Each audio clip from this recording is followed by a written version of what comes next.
The one positive aspect of Ohio train derailment is that people are freaking out about safety measures. I never in my lifetime would have ever thought that this would happen, where people would be like really agitated about implementing safety measures. So, welcome back to CBS net benefit, Morning. It's I been guess. nearly 3 weeks since a I'm gonna fiery pee, I'll be train back. derailment in East Palestine, Ohio, exposed an entire community to potentially hazardous chemicals.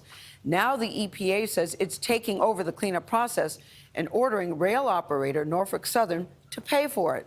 Now there are calls for change to make sure nothing like this ever happens again. But the question now is, how did this happen in the first place? Roxana Sabiri has been looking into that, and she's in Youngstown, Ohio. Roxana, good to see you. People there have a lot of questions still. They do. Good morning, Gail. The NTSB report detailing the causes of this incident is not expected for another year or so. But there are several factors in the ways trains operate across the country that could have contributed to this disaster. A disaster that has left many people in this community frustrated and scared. It was a waste of 2 hours. A waste. Well, sure. Matthew Stokes, who works near the site of the toxic train derailment, says the state's new medical clinic didn't help him with his headache or chest pain. I did talk to the toxicologist. There's nothing they can do. While people here wait to learn about possible health risks, officials are stepping up pressure on Norfolk Southern. In the face of Norfolk Southern's arrogance and incompetence, I want you to know we are fighting back. EPA Administrator Michael Regan announced he was ordering the rail operator to pay for the whole cleanup of East Palestine or suffer the consequences. If the company fails to complete... It's so serious. Trump brought in the Ohio big boys for his conference. Oh, my God. Oh, dude, that's how you know. That's how you know shit's serious. I mean, this is a massive beefy ass L for the Biden administration. Like literally having like toxic chemical clouds visible from fucking Pennsylvania that are coming out of Ohio, making this like through independent media and through social media, making this like the top news story domestically. Okay? Never really fully addressing it and never even like showing face, and then having a speech in Ukraine and then in Poland, okay, while Trump is in Ohio. I mean, are you trying to lose? Is that what's going on? Because you're doing a great job. I mean, this is Democrats just running against themselves, okay? Like, do I think Trump gives a shit about Ohio? Absolutely not. Trump is directly responsible, more so than the Democratic administrations that came before it and came after, with respect to deregulation. He did deregulation from top to bottom, but it doesn't fucking matter. This is something I've been talking about for a long time now, okay? I talked about this years ago when Tucker Carlson started adorning leftist aesthetics to talk about like labor rights, when in fact all he cares about is not socialism or improving the material conditions of workers.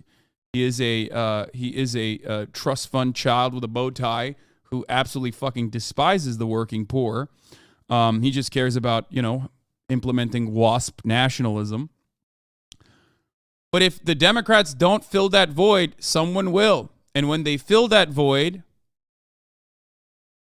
when they fucking fill that void, they will fill it with a whole bunch of bullshit. They will fill it for nefarious reasons. No voter in Ohio cares that Trump caused this. We will care that Biden never showed up. Him and DeWine, both are absolutely just botched Ohio. Yeah.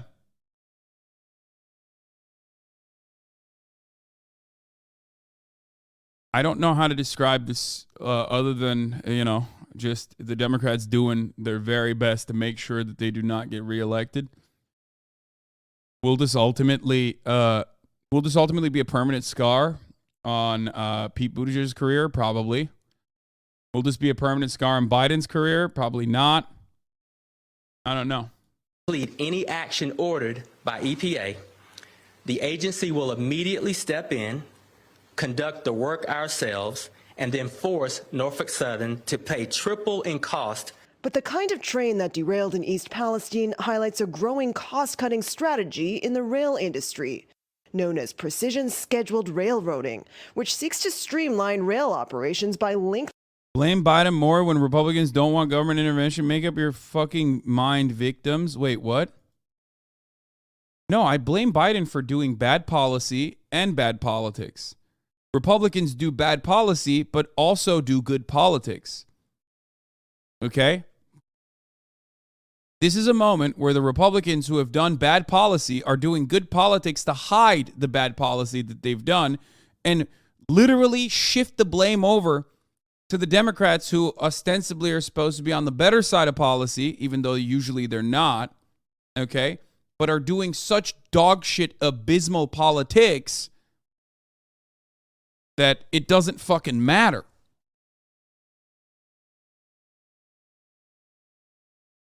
Lengthening trains while cutting the workforce. The train that derailed on February 3rd stretched 9,300 feet long, weighed a whopping 18,000 tons, and had around 150 cars. How would you address this trend? Look, this has been part of a drive by these multi-billion-dollar companies to wring every penny of profit out of the rail system. They have cut their workforce massively, including safety positions, including maintenance positions. Between 2011 and 2021, the number of workers at the largest U.S. rail companies decreased by 28%. Over the same period of time, net revenue. I don't think that liberal journalists are doing as bad as a job. I think Alan is so hyper-focused because this is like his main thing. Okay? I don't think liberals are doing as bad a job as like Alan is stating, liberal media at least, because they are legitimately talking about profits going up, as we're seeing in the fucking article right now. They're doing a great job talking about how profits have gone up. They're doing a great job talking about how they have avoided listening to the fucking reasonable demands made by railway unions. Maybe not as much that, but at least they show that you know the labor force has been downsized, right? And like you see this, look at this. Trump speaking at a Hilton in Palm Beach criticized Biden for going to Ukraine, but not Ohio. You might recall that Trump was impeached for trying to extort the Ukrainian government. No one cares about this.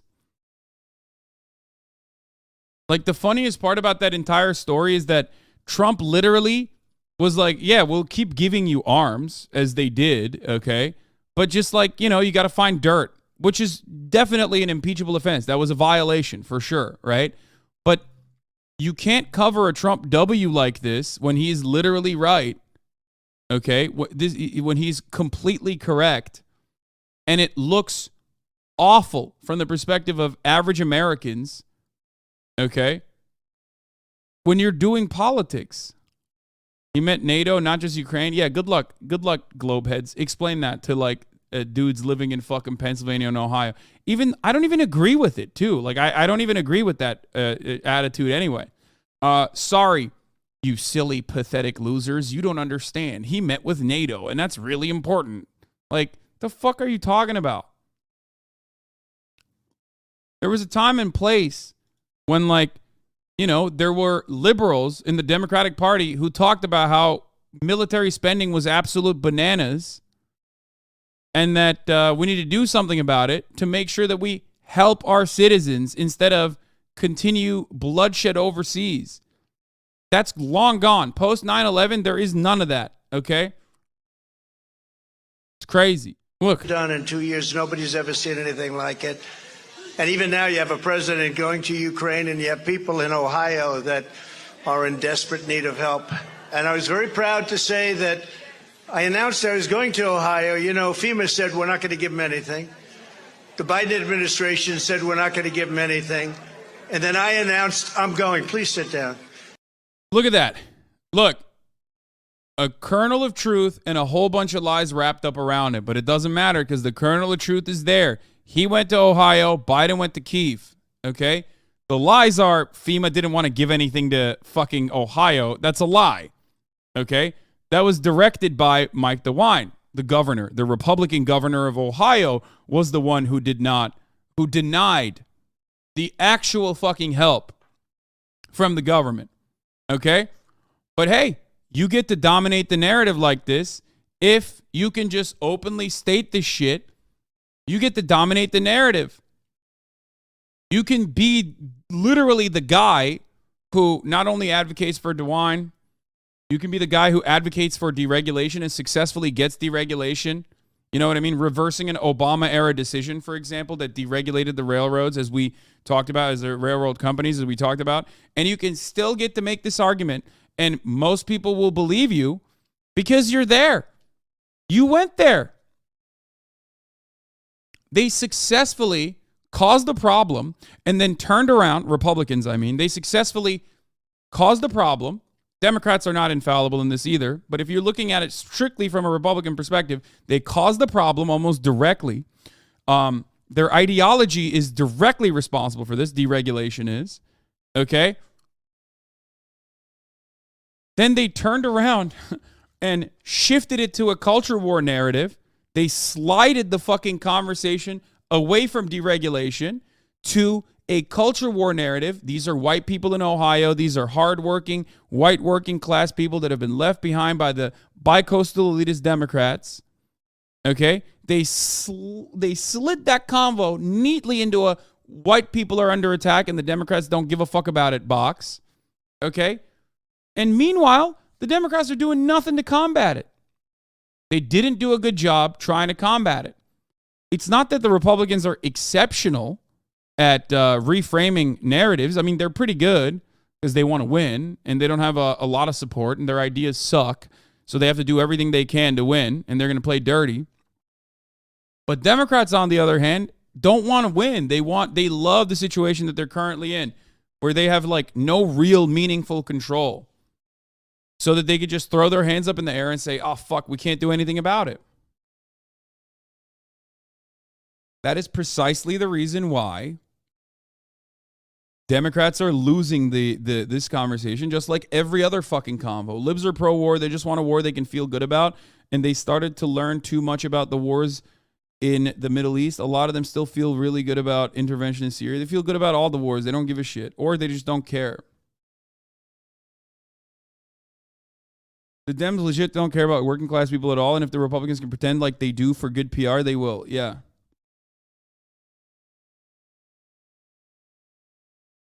You were criticizing Biden for not going to Ohio or for going to Ukraine. Biden's visit to Ukraine means the world to me as a Ukrainian. It means we are not getting abandoned. Brother, you are not getting abandoned one way or the other, okay? You're getting $111 billion of weapons. Like, clearly you're not getting abandoned, okay? But no, I'm criticizing Biden not for going to Ukraine. I don't give a shit. Of course he's going to go to Ukraine. You know, that's a show of support. That's fine. But Ohio is literally in your fucking backyard. You couldn't just go to Ohio, even for, you know, a symbolic reason. You couldn't even go to Ohio. It's like 300 miles away, brother. You can't go to Ohio before you, before you fly out to Ukraine. It's been a month. Do you see what I'm saying?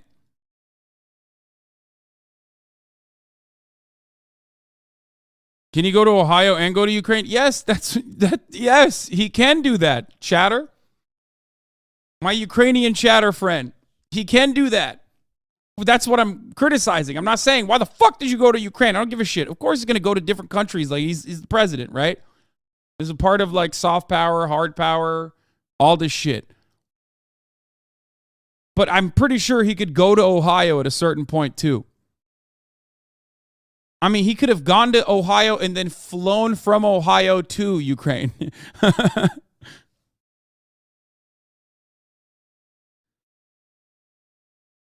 Why would Dems want to win? They benefit from Republican policies. They benefit from their position as champions of the moral high ground. It's a win-win to lose. Yeah. You can very easily hit so many different angles on how the Biden administration fucked up. They broke the strikes that the railroad workers were pushing for.